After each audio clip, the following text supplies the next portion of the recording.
ठंडी चाय? हमारे पास बादाम है, किशमिश है, काजू है, अखरोट है। तुम्हारे पास क्या है? मेरे पास सेलो है, गर्मा गर्म चाय। सेलो वैक्यू स्टील की थर्मोसील टेक्नोलॉजी रखे गर्म को गर्म और ठंडे को ठंडा 24 घंटे। ये ठंडा भी रखता है? ठंडा लस्सी पिएगा? सेलो वैक्यू स्टील फ्लास्क रखे गर्म या ठंडा 24 घंटे।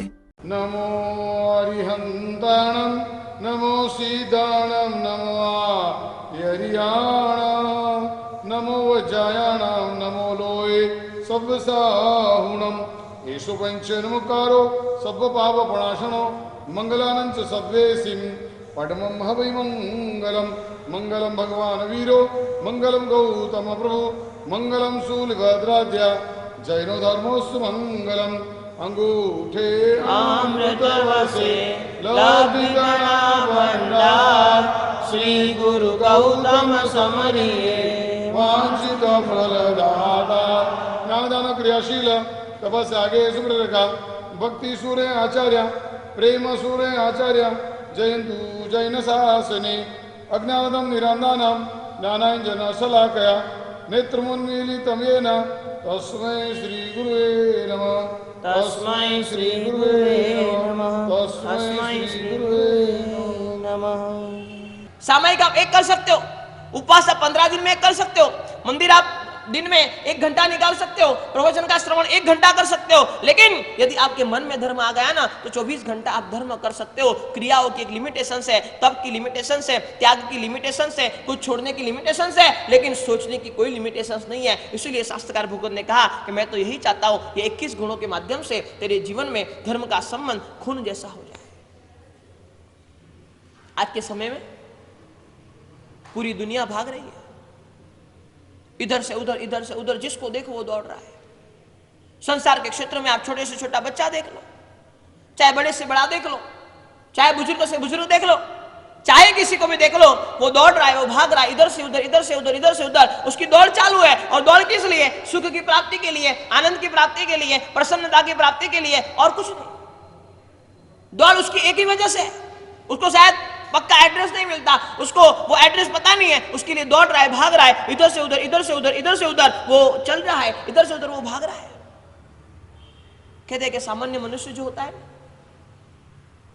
उसके जीवन में 2 अवसर बड़े आनंद के होते हैं। एक होता है शादी का अवसर और एक होता है दीपावली का अवसर। करीबन ये संसार में सामान्य लोग जितने भी है, ये भारतवर्ष में जितने भी सामान्य लोग हैं, चाहे वो धर्म को समझे न समझे, चाहे आध्यात्मिकता को समझे न समझे, चाहे जीवन में कुछ उनके धर्म हो ना हो, लेकिन ये 2 अवसर सबके लिए आनंद का अवसर होता है। जब दीपावली आ जाती है मन आनंदित हो जाता है, जब शादी होने वाली होती है मन आनंदित हो जाता है। लेकिन शास्त्रकार भगवान कहते हैं जिसके मन में धर्म रमा हुआ है, जिसके मन में धर्म बैठा हुआ है, जो धर्ममय जीवन जीता है, उसके लिए तो हर एक दिन आनंद का हो जाता है। बाकी लोगों के लिए तो साल में 2-4 दिन आनंद के होते हैं, लेकिन उसके लिए तो हर एक दिन आनंद का होता है, हर एक दिन आनंदमय हो जाता है, हर एक दिन प्रसन्नतामय हो जाता है। इसीलिए शास्त्रकार भगवान ने कहा कि संसार का सर्वश्रेष्ठ यदि सुख कोई है वो मन की प्रसन्नता है। धर्म का यदि सर्वश्रेष्ठ कोई सुख है तो वह भी मन की प्रसन्नता है, और कुछ नहीं। मन प्रसन्न रहना चाहिए, बस, और कुछ नहीं। और जितना मन प्रसन्न रहेगा उतना जीवन जीने में आनंद आएगा, उतना जीवन जीने में मजा आएगी। मन का प्रसन्न रहना बहुत जरूरी है। इसीलिए शास्त्रकार भगवान ने कहा कि मन को प्रसन्न रखने के लिए 6 बातें हमने कल से शुरू की है। पहले नंबर में सद्भाव। चाहे कुछ भी हो जाए, हमारे दुर्भाव को हमें जन्म नहीं देना है, हमारे मन में दुर्भाव का प्रकटीकरण नहीं होने देना है, सद्भाव बनाए रखना है। दूसरे नंबर में मैंने बताया था स्नेह का भाव। पहले नंबर में सद्भाव, दूसरे नंबर में स्नेह भाव। सद्भाव को तो बनाए रखना है। जिसने हमारा बुरा किया है, जिसने हमारा बिगाड़ा है, जो हमारे शत्रु है, जो हमारे दुश्मन है, जिसने हमारा कुछ ना कुछ गलत किया है, उसके लिए तो सद्भाव के भाव। लेकिन जो हमारे उपकारी है, जिसने हम पर उपकार किया है, जिसने हमें सुख देने की कोशिश की है, जिसने हमें कुछ ना कुछ दिया है, शास्त्रकार भगवान कहते हैं उसके लिए स्नेह का भाव। सद्भाव को तो बनाए रखना है, लेकिन स्नेह के भाव को भी बनाए रखना है। और तीसरे नंबर में कहते हैं नंबर 1 सद्भाव, नंबर 2 स्नेह, नंबर 3 सहयोग। यदि आप मन की प्रसन्नता रखना चाहते हो, आप चाहते हो कि मेरा मन प्रसन्न रहे, आप चाहते हो कि मेरा मन आनंदित रहे, आप चाहते हो कि मेरा मन अच्छा रहे, आप चाहते हो कि मैं हमेशा मस्ती में रहूं, हमेशा आनंद में रहूं, तो शास्त्रकार भगवान कहते हैं सहयोग की भावना भी मन में रखते चलो। और सहयोग की भावना क्या है? किसी भी व्यक्ति के साथ बिना वजह जुड़ जाना, यह है सहयोग। किसी भी व्यक्ति के साथ बिना वजह के लिए तो आप दुनिया से जुड़ते हो। जब वजह आपके पास होती है, आप किसी को भी जुड़ने के लिए तैयार हो जाते हो, किसी के भी साथ जुड़ने के लिए तैयार हो जाते हो। लेकिन शास्त्रकार भगवान कहते हैं बिना वजह जुड़ना। हम हमारे स्वार्थ के लिए, स्वार्थवश होकर, हमें यहां से कुछ फायदा होने वाला है, हमें यहां से कुछ मिलने वाला है, हमें यहां से कुछ प्राप्त होने वाला है, इसके लिए जुड़ते हैं, उसको सहयोग नहीं कहते। लेकिन शास्त्रकार भगवत ने कहा कि किसी भी व्यक्ति के साथ में बिना वजह जुड़ जाना, कोई वजह नहीं है आपके पास, लेकिन बस एक मन की प्रसन्नता के लिए, एक परोपकारिता के भाव के लिए, एक अच्छे विचार के लिए मुझे किसी के भी साथ में जुड़ जाना, यह होता है सहयोग। और शास्त्रकार भगवान कहते हैं सहयोग से आपके मन की प्रसन्नता बनी रहेगी। मैं कई बार प्रश्न करता हूं कि जब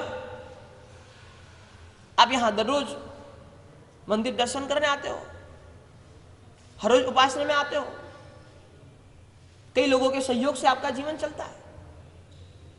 चाहे आपके वहां काम करने वाला व्यक्ति हो, चाहे आपके घर में काम करने वाला व्यक्ति हो, चाहे मंदिर में परमात्मा को संभालने वाला पुजारी हो, चाहे उपासना में ध्यान रखने वाला व्यक्ति हो, सहयोग की भावना कैसे जगती है? मैं आपसे यह पूछना चाहता हूं। चाहे मंदिर का पुजारी, चाहे उपासना का व्यक्ति, चाहे आपका ऑफिस का व्यक्ति, चाहे आपका घर का व्यक्ति, उसके साथ जुड़ने की कोशिश आपकी कितनी है? संपत्तिवान लोगों से जुड़ने के लिए तो आप हमेशा तैयार रहते हो। आपको लगेगा कि इसका बहुत बड़ा अच्छा व्यापार है, इसके व्यापार से मुझे कुछ ना कुछ मुनाफा हो सकता है, कुछ ना कुछ फायदा हो सकता है, उसको मित्र बनाने के लिए तो आप निश्चित तौर पर तैयार रहते हो, आपको वहां कोई दिक्कत नहीं है। लेकिन मैं आपको पूछना चाहता हूं कि आपके घर में काम करने वाले नौकर, परमात्मा को संभालने वाले पुजारी, उपासना का ध्यान रखने वाला व्यक्ति, उसके साथ जुड़ने की आपकी कोशिश कितनी? तब जाकर कब बैठकर उसको पूछा कि नहीं भाई तेरा घर संसार कैसे चल रहा है, तेरे कोई दिक्कत तो नहीं है, कोई तकलीफ तो नहीं है? ये पिछले 4-6 महीने में परिस्थिति ऐसी विकट हो गई, जो लोग सालों से आपके वहां काम करते थे, पूरा जीवन आपको दे दिया था, उन लोगों को भी निकाल दिया गया। हमारे पास व्यवस्था नहीं है, हम आपको संभाल नहीं सकते। क्या बताऊं मैं आपको, बिना वजह जुड़ना करीबन आपके आज के संसार में मुश्किल हो गया। जहां आपको वजह नहीं मिलती आप जुड़ते ही नहीं हो। मैं तो वहां तक कहता हूं आप भगवान और गुरु के पास भी जुड़ते हो तो कुछ ना कुछ वजह होती है आपके पास। बिना वजह जुड़ना आपके लिए मुश्किल हो गया है। लेकिन शास्त्रकार भगवान कहते हैं जब वजह के साथ तू जुड़ेगा तो मन की प्रसन्नता नहीं मिलेगी, लेकिन बिना वजह जुड़ेगा ना, किसी को बिना वजह कुछ उपकार कर दिया, किसी के साथ बिना वजह कोई परोपकार का काम कर दिया, बिना वजह उसके लिए कुछ कर दिया ना, वो जो आनंद आएगा, वो जो प्रसन्नता आएगी, वो वजह में नहीं आएगी। कब हमने पूछा कि भाई तेरे कैसे चल रहा है, ये विपरीत समय में, ये विकट समय में तेरा घर संसार तो बराबर है कि नहीं, कोई तकलीफ तो नहीं है जीवन में, आसानी से चल रहा है कि नहीं चल रहा है?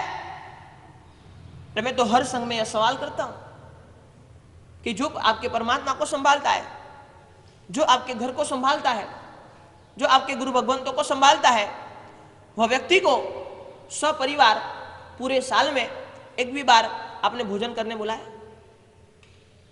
पूरे साल में एक भी बार आपके मन में विचार आता है कि नहीं यार ये परमात्मा का पुजारी है, परमात्मा की इतनी सेवा करता है, परमात्मा की इतनी भक्ति करता है, परमात्मा को इतना संभालता है, चलो साल में एक बार मैं उसको मेरे घर पे खाना खाने के लिए ले जाऊं।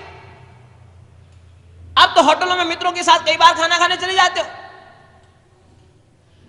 लेकिन हमारे मन में यह विचार तक नहीं आता। क्यों? क्योंकि वहां पर कोई वजह नहीं है। 12 महीने में एक बार भी हमारे मन में विचार पैदा नहीं होता कि नहीं यार मैं उसको कुछ ना कुछ सहायता कर दूं। इसीलिए शास्त्रकार भगवत ने बताया सहयोग का भाव बहुत महत्वपूर्ण है।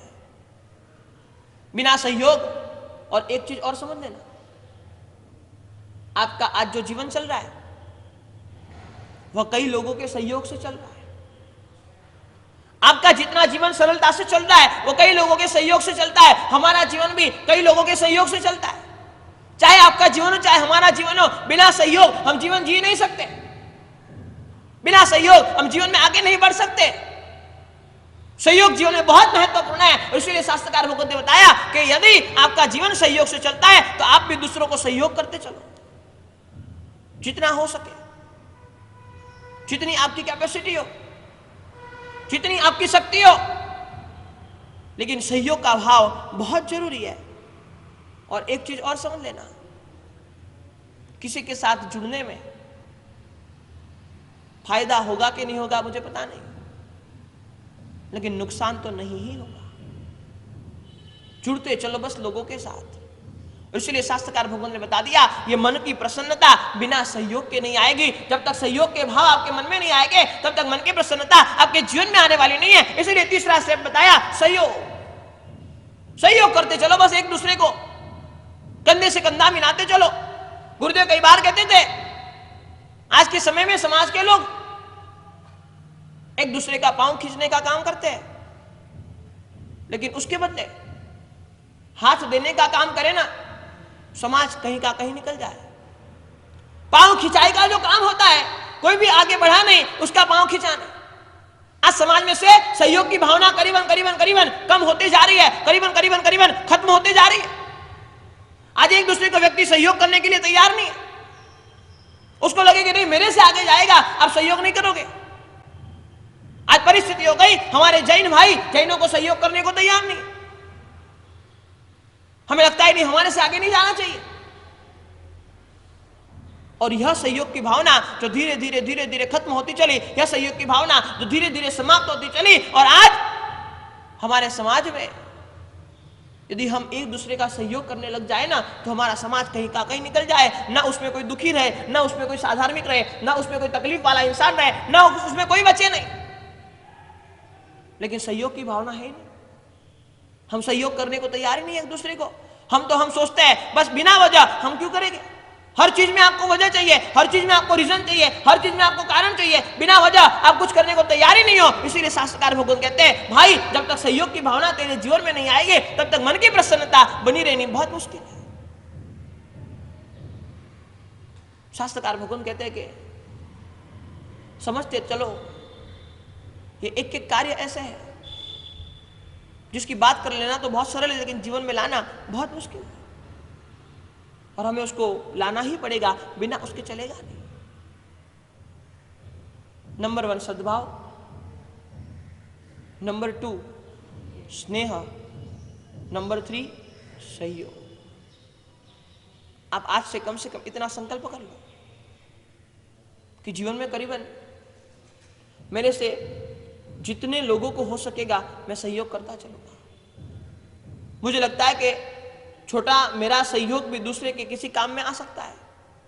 चाहे किसी को जॉब पर रखना है, चाहे किसी को काम देना है, चाहे किसी को मदद करनी है, चाहे परमात्मा के जिनालय के पुजारी को संभालना है, चाहे इसको संभालना है, चाहे मेरे घर में काम करने वाले नौकर को संभालना है, चाहे किसी को भी संभालना है। मन में संकल्प कर लो मेरी जितनी शक्ति होगी बिना वजह सहयोग का काम मैं करते चलूंगा, करते चलूंगा, करते चलूंगा। हर एक जगह पर मैं वजह ढूंढने की कोशिश नहीं करूंगा, मुझे क्या फायदा होगा, हर एक जगह पर यह सोचने की मैं कोशिश नहीं करूंगा, सहयोग करते चलूंगा। और यह सहयोग की भावना जब निस्वार्थ भावना आपके मन में जगेगी ना तो आप देख लेना आपके जीवन में करीबन करीबन कोई तकलीफ आएगी नहीं। जो निस्वार्थ भावना से दूसरों को सहयोग करते चलता है, निस्वार्थ भावना से दूसरे के लिए काम करते चलता है, निस्वार्थ भावना से दूसरे का कुछ ना कुछ अच्छा करते चलता है, भला करते चलता है, उसके जीवन में करीबन करीबन दुख आते नहीं है। इन्हें कोई हजारों साधु साधु जी भगवान कहीं पर भी चले जाए, कोई भी जगह पर चले जाए, करीबन करीबन उनको जीवन में तकलीफ नहीं आती है। क्यों नहीं आती है? क्योंकि उनका जीवन निस्वार्थ भावना से चलता है। करीबन करीबन उनके मन में, चाहे आप हमारे पास में आ जाओ, चाहे गुरु भगवान के पास में आ जाओ, निस्वार्थ भावना से आपको आशीर्वाद देंगे, निस्वार्थ भावना से आपके माथे पर हाथ रखेंगे। न हमें आपसे कुछ चाहिए, न हमें आपसे कुछ लेना है, न हमें पूरा जीवन यहाँ रहना है, न पूरा जीवन यहाँ गुजारना है, कुछ नहीं है। लेकिन एक ही भाव, बस हमारे पास जो आएगा उसको निस्वार्थ भावना से हम कुछ ना कुछ हमारे पास में जो है वो देते चलेंगे। हम स्वार्थ बीच में नहीं लाएंगे, हम स्वार्थी नहीं बनेंगे। और इसका रिजल्ट यह है कि आज पूरे भारत भर में साधु साधु जी भगवंतों को देख लो, करीबन अरे कहीं जंगल में भी चले जाए ना, कहीं ऐसे गांव में भी चले जाए जहां एक भी जैन का घर नहीं है, लेकिन फिर भी दिक्कत नहीं होती है, आसानी से सब व्यवस्था हो जाती है। ये निस्वार्थ भावना की सेवा का फल है, ये निस्वार्थ भावना की सहायता का फल है। और हमारे यहां तो लिखा गया, सहाय करे ते साधु। किसी ने पूछ लिया साधु की डेफिनेशन क्या, बता दिया कि सहाय करे थे साधु। श्रावकों को साधना में, श्रावकों को आराधना में, श्रावकों को क्रिया में, हर एक क्षेत्र में बस सहाय करते चलते हैं। जहां पर भी उनको लगे कि नहीं हमारी जरूरत है, खड़े रह जाते हैं। चाहे हमारे जिन शासन का छोटे से छोटा साधु हो, चाहे बड़े से बड़े आचार्य भगवंत हो, चाहे बड़े से बड़े गच्छाधिपति भगवंत हो, चाहे गुरुदेव जी से तपा गच्छाधिपति भगवंत हो, हजारों साधु साध्वी जिनकी आज्ञा में रहते हैं, लेकिन आप उनके पास चले जाओ, आसानी से आपको मिल जाएंगे, आसानी से आपको आशीर्वाद दे देंगे, आसानी से आपको धर्म लाभ दे देंगे, आसानी से आपके मस्तक पर हाथ रख देंगे, क्योंकि हमने तो यही सीखा है, सहाय करे थे साधु। जो सहाय करते रहे, हेल्पिंग नेचर जिसका हो, चाहे कोई भी हो, बस सहाय करते जाते हैं, सहाय करते जाते हैं, सहाय करते जाते हैं। इसीलिए शास्त्रकार भगवंतों ने कहा कि सहाय करे थे साधु। बस साधु के पास से आपको इतना ही सीखना है और कुछ नहीं सीखना है। साधु के जीवन में से आपको इतना ही सीखना है, सहायता की भावना। बस हम कैसे सहाय कर पाए, किसी को सहाय रूप कैसे बन पाए, इसलिए शास्त्रकार भगवान ने कहा तीसरे नंबर का सब्जेक्ट है हमारा सहयोग। ठंडी चाय? हमारे पास बादाम है, किशमिश है, काजू है, अखरोट है। तुम्हारे पास क्या है? मेरे पास सलो है, गर्मा गर्म चाय। सेलो वैक्यू स्टील की थर्मोसील टेक्नोलॉजी रखे गर्म को गर्म और ठंडे को ठंडा 24 घंटे। ये ठंडा भी रखता है? ठंडा लस्सी पिएगा?